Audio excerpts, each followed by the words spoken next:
Hey everyone, this is me Sadia here। मैं आपके लिए लेके आए हूँ एक और रीडिंग जो कि होगी उन लोगों के लिए जिनके मन में एक स्पेसिफिक समवन है जिसको आप बहुत ज़्यादा चाहते हो, आप उससे शादी करना चाहते हो। आप जानना चाहते हो कि क्या आपकी शादी उस स्पेसिफिक समवन से हो सकेगी जो आपके मन में है, हाँ या ना। तो ये रीडिंग चेक कर सकते हो। कार्ड शफल करते हुए सजेस्ट करूँगी कि आप अपने स्पेसिफिक समवन के बारे में सोचो ताकि हम उनकी एनर्जीज को टैप इन कर सकें। एंड जस्ट बी माइंडफुल कि जनरल रीडिंग है, सबके साथ मैच कर भी सकती है और नहीं भी। तो जो बातें जो मैसेजेस मैच करते हैं उन मैसेजेस को पिक करो और बाकी सबको छोड़ दो। अगर आप पर्सनल रीडिंग्स चाहते हो पेपॉल से या इजी पैसे पेमेंट कर सकते हो। सिर्फ तभी रीच आउट करो ताकि आपका भी टाइम वेस्ट नहीं हो और मेरा भी। सो लेट्स सी क्या जो आपके मन में स्पेसिफिक समवन है जिसके साथ या तो आपका राइट करंटली रिलेशनशिप में हो या फिर आपके मन में एक स्पेसिफिक समवन है, नो कॉन्टैक्ट चल रहा है, जो भी एक पर्सन है आपके माइंड में जिसके बारे में आप जानना चाहते हो कि क्या आपकी शादी इस इंसान से होगी या नहीं। लेट्स फाइंड आउट क्या इस इंसान से आपकी शादी होगी, हाँ या ना। यस, एक और कार्ड देंगे, हेल्पफुल पीपल।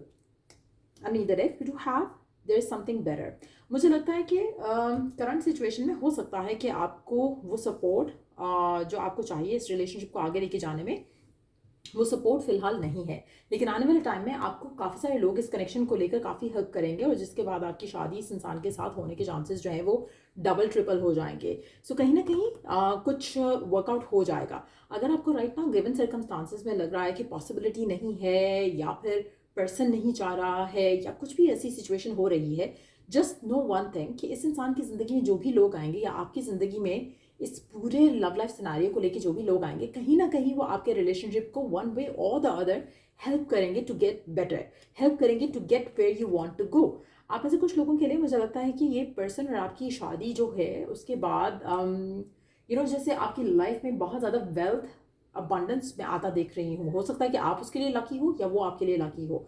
सो कहीं ना कहीं शादी होने के चांसेस काफ़ी स्ट्रांग है। सो क्लेम दिस एनर्जी और कोशिश करो कि अपने मन में जो भी खौफ है, फियर है, डर है, नेगेटिविटी है, उसको टाटा बाय बाय कर सको ताकि ये जो एनर्जी हम देख रहे हैं यहाँ पर आप उसको अट्रैक्ट कर सको, मैनिफेस्ट कर सको अपने रिलेशनशिप सिचुएशन में भी। लेट्स सी कि पर्सन के मन में आपको लेकर करंटली इस रिलेशनशिप को लेकर क्या फीलिंग्स हैं, क्या इक्वेशन है उनके एंड से इस रिलेशनशिप को लेकर, उनके एंड से इस रिलेशनशिप को लेकर क्या इक्वेशन है, इस रिलेशनशिप को लेकर वो क्या सोचते हैं इस रिलेशनशिप के बारे में, इस करंट सिचुएशन के बारे में, चाहे इन टच हो आउट ऑफ टच हो। लेट्स सी कि पर्सन के क्या थॉट्स हैं आपको लेकर, इस करंट सिचुएशन को लेकर जो आप दोनों के दरम्यान में चल रही है, जहाँ पर शायद लोगों का सपोर्ट नहीं है या कुछ भी नेगेटिविटी है राइट नाउ। लेट्स सी कि आपके पर्सन के मन में क्या है आपके लिए। Spirit soul path, a personal evolution within your relationship. Okay. Love language is physical touch. A tender touch means so much. Let's take one more card. Magnetism. There is a gravitational pull to each other. Okay. Under the deck, we do have freedom. Healthy space and room to breathe. मुझे लगता है कि आपके relationship में हो सकता है कि अगर आप राइट नाउ डिफिकल्टीज़ का शिकार हो तो चांसेस ये हैं कि आपके और आपके पर्सन के दरम्यान में इश्यूज जो हैं वो इसलिए हैं कि आप एक दूसरे को स्पेस शायद नहीं दे पाते हो, या आप नहीं दे पाते हो या वो नहीं दे पाते हैं, जिसकी वजह से रिलेशनशिप जो है वो काफ़ी जो है वो स्ट्रगल कर रहा है। आपके रिलेशनशिप में आपके पर्सन का जो लव लैंग्वेज है वो इमोशनली अटैचमेंट होना नहीं है बल्कि शायद फिजिकल रिलेशनशिप होना है।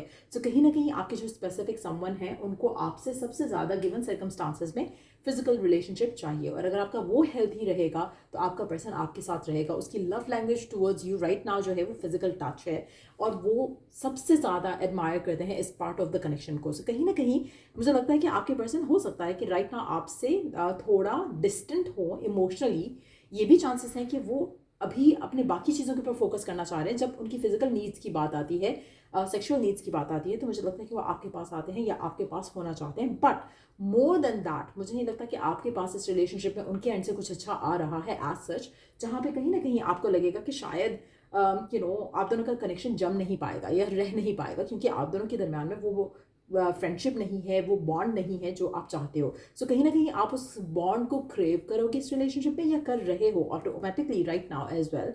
लेकिन there is a strong connection, there is a strong magnetism in this relationship, जो कि आपको लगता है कि आप दोनों को एक दूसरे के साथ चिपक कर रखता है। कहीं ना कहीं अगर आपका पुल अवे भी कर लेते हो तो आप दोनों फिर से साथ आते हो, फिर से एक बहुत अच्छा बॉन्ड आप स्टार्ट कर पाते हो एक दूसरे के साथ। तो कहीं ना कहीं आपका रिलेशनशिप उस तरह के लेवल का है जहाँ पर इमोशनली तो शायद एज सच ज़्यादा कुछ नहीं है इस रिलेशनशिप में, लेकिन फिजिकली आप दोनों बहुत ज़्यादा इंटीमेट हो एक दूसरे के साथ। आप में से कुछ लोगों के लिए मुझे लगता है कि आपका जो रिलेशनशिप है इस इंसान के साथ वो बहुत ज़्यादा आपके लिए और आपके पर्सन के लिए इवॉल्व, आप दोनों को इवॉल्व करेगा बेसिकली। आप दोनों की पर्सनल ग्रोथ के लिए ये रिलेशनशिप बहुत ज़्यादा मीनिंगफुल रहेगा। कहीं ना कहीं आप दोनों शायद एक लॉन्ग जर्नी में रहोगे एक दूसरे के साथ इस कनेक्शन में, और उसके बाद जाकर चीज़ें जो है वो वर्कआउट होंगी जहाँ पर आप ये रिलेशनशिप शादी या कमिटमेंट की तरफ जाता देख सकोगे। Let's see more cards.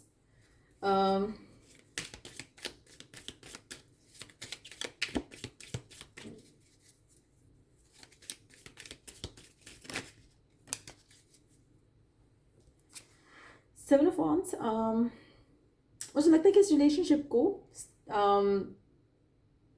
Sustain करने के लिए बहुत ज़्यादा एफर्ट चाहिए होगा। It's not gonna be an easy connection. Majority लोगों के लिए it's gonna take a lot of conviction कि ये कनेक्शन आगे चल सके।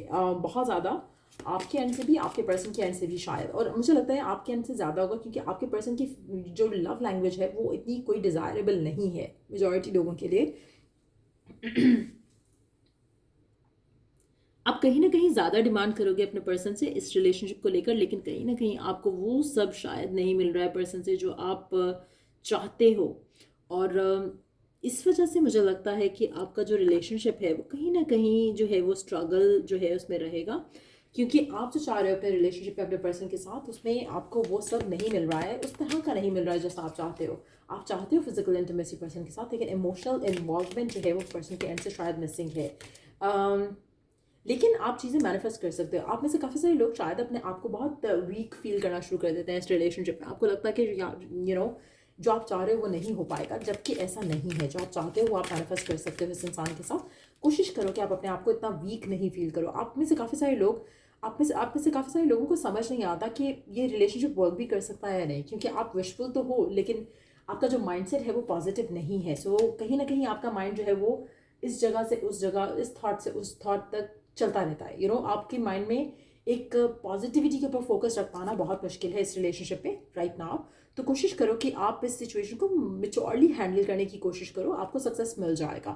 जहाँ पर ज़्यादा आप लैक ऑफ कॉन्फिडेंस का शिकार होगे और फील करोगे कि आपके हाथ में कोई कंट्रोल नहीं है, आपको जस्टिस नहीं मिल रहा है, वहाँ की आपका रिलेशनशिप इस इंसान के साथ और मज़ीद ख़राब होगा। सो कोशिश करो कि keep yourself positive. But yes, chances of you getting married to the same person बहुत ज़्यादा हैं, बट इसमें मुझे लगता है कि इश्यूज़ जो हैं टिल द टाइम कि आपकी शादी हो इस इंसान के साथ इश्यूज़ रहेंगे।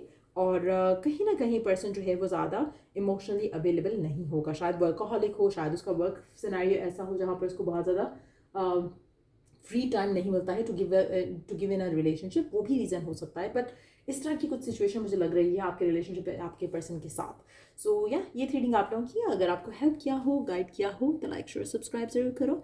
Till I do the next reading आप लोगों के लिए टेक केयर एंड बाय।